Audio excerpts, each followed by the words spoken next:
Yo, what we're saying, team. Hope we're all good. Right. This training is going to be all about or centered around mindset. I'm going to be sharing some of the kind of tips and tricks that I've picked up from when I worked with a sports and exercise psychologist last year. Mindset was one of the things that was a kind of glaring weakness for myself. I'm quite a nervous athlete, or at least I was quite a nervous athlete last year. So I took the initiative, worked with a sports and exercise psychologist, and some of the things that I'm going to kind of share in this training are some of the things that I was taught by her and that I still implement to this day. So we're gonna dive right into this. This is going to be short, sharp, and sweet. So make sure that you've got pens and paper at the ready. Just because I want you to be taking some notes down, I want you to be doing some form of like assessment throughout this training, and obviously after this training as well. All right. Um, so what we need to think about is how you're actually motivated. How do you motivate yourself? How do you get yourself up and doing these sessions? And I think it comes down to two things. It comes down to the process or the outcome. So one is being more intrinsically motivated and one's extrinsically motivated. None of them, or either of them, doesn't matter if you're extrinsic or intrinsic, if you focus on the process and you're motivated by the daily steps and actions and the daily discipline, or if you're more motivated and pumped up and inspired to achieve X goal, achieve X outcome. It doesn't really matter. There's no right or wrong. It's just getting real clarity on how you are best motivated. There's not one like, because if you're like intrinsically motivated, you love the process, you love the daily grind, if you will. It doesn't mean to say that your motivation is superior to someone who loves the accolades, the podiums, the medals, the records, and things of that nature, right? But I do think it is very, very important for us to understand what you're motivated by and how to really have that kind of driver at your core. All right. So what I want you to do is really sit down and think about this. Really think about it. Are you inspired and are you motivated throughout the process? Are you intrinsically motivated? Are you pumped up and inspired by the development, the personal growth, the journey that you're on, the person that you need to become to achieve, or yeah, the person that you're becoming or need to become in order for you to deem this process or this journey or this phase of training as a success?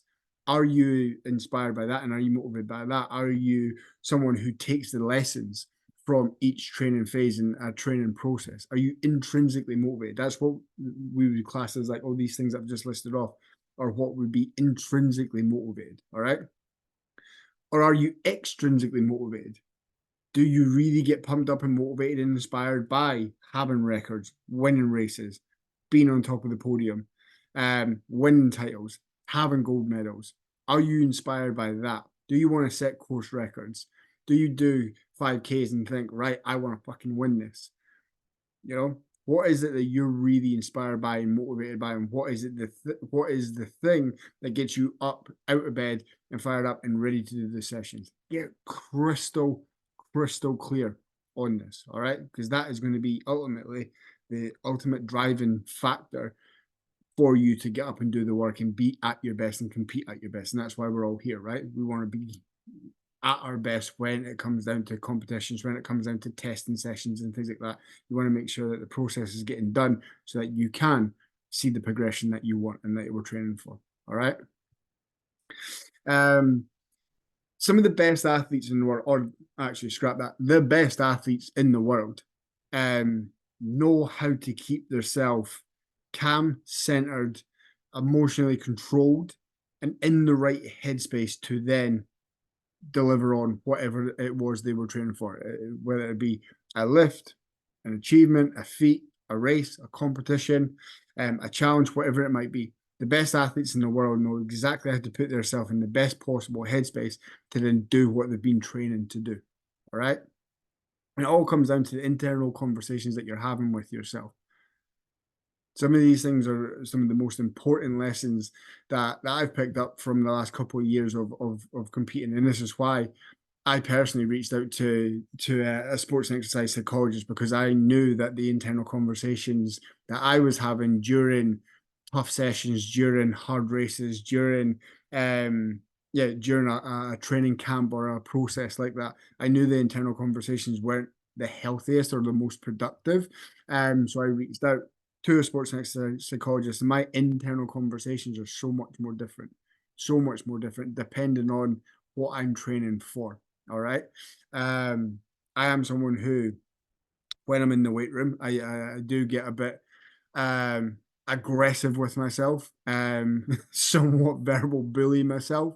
But when, for example, when I was training for the ultra and when I was doing the ultra, there wasn't any of this like aggressiveness. It was more supportive, it was more constructive, it was more productive. That's where it was. It was like, right, you've trained for this, you can do it. Just one foot in front of the other. I'm feeling a bit tired, right? We need more carbohydrates. Feeling a little bit drained, right? A little bit more electrolytes, a little bit more water.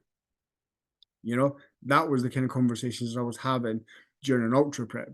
But during a 205 kilo back squat, it was completely aggressive. It wasn't like the, oh, but you've trained for this, you're able to do it. It was the a lot of swear words. Let's just put it like that. So the internal conversations that you actually have with yourself, believe it or not, can be really, really detrimental to your overall performance. All right. So we need to understand and we need to get clear on what are some of those internal conversations. My sports and exercise psychologist, when I was working with her, used to say that you essentially are the driver of the bus, and each passenger that comes onto the bus are just some of the personalities that you have inside your head. Sounds a bit hippie, I know, but are some of the personality types that you have in your head. Do you have a massive false ego? Do you have a confident passenger? Do you have an insecure or anxious passenger? Do you have someone who's quietly confident? Whatever it may be, you've got so many of these different passengers on the bus, and it's our job for each passenger. When we're hearing them the most, the loudest passengers need to be the most productive in that setting, if you will. So in a race, in a training session, in a training session, in a threshold, or whatever it may be. The internal conversation, that loudest voice in your head, needs to be the most productive one. So what is it that gets you in the perfect position, in the perfect headspace to then deliver on the race, the lift, the training session, whatever it may be? All right. So understand some of these internal conversations that you have with yourself. And in my experience, it comes down to these two things here. Two athletes that are massively, massively inspirational to me is David Goggins and Ross Edgley. If anybody doesn't know who Ross Edgley is, he's literally the most elite athlete on the planet. He's the guy who swam around Great Britain. He's just recently broke another world record for the longest stage swim, where he swam non-stop without sleeping or anything. He swam 600 kilometers or something like that in Canada. He also climbed a 20-meter rope up and down to the height of Everest. He done a triathlon where he done a full distance triathlon and carried a 100-pound tree on the back. When he was swimming, when he was running, when he was biking. He's done so many amazing, amazing feats. And then I think everyone in the group knows who David Goggins is. Probably the hardest and most mentally resilient man on the planet. But although both are very high level elite athletes, some of the most elite athletes in the world, and they've got very, very different mindsets. And this is what it comes down to, I believe, the two different types of internal conversations that we have with ourselves. We're either the David Goggins, and we need to be like, fuck this hardcore, no pain, no gain. They don't know me, son. I carry the fucking boats and the logs and all that. It's very much that aggressiveness, like stop being a little bitch and keep going. Whereas Ross Edgley is more he's a sports scientist. So he was like, right, I'm feeling a bit tired. I need more glycogen. I need more energy. So I need more carbs. So I'm going to stop and I'm going to eat more carbohydrates. Right. I'm feeling a little bit tired. I'm starting hallucinating because, I've not slept for the last 2 days and I've been swimming non-stop. Right. I know, but it's the It's what we've trained for. It's very centered around being more productive in his thought process rather than just being this hardcore kind of savage ex-Navy SEAL type Goggins where it's like, stop being a little bitch. It comes, in my experience anyway, it comes down to these two different characters that we've got. And I think getting really, really clear on what's the most productive internal conversation or voice for yourself to then get you to the best possible position to then go and compete and achieve massive success. It comes down to clarity on that.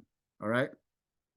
So that's what we need to do. So the best thing to do when we're trying to self-assess is during your hard sessions.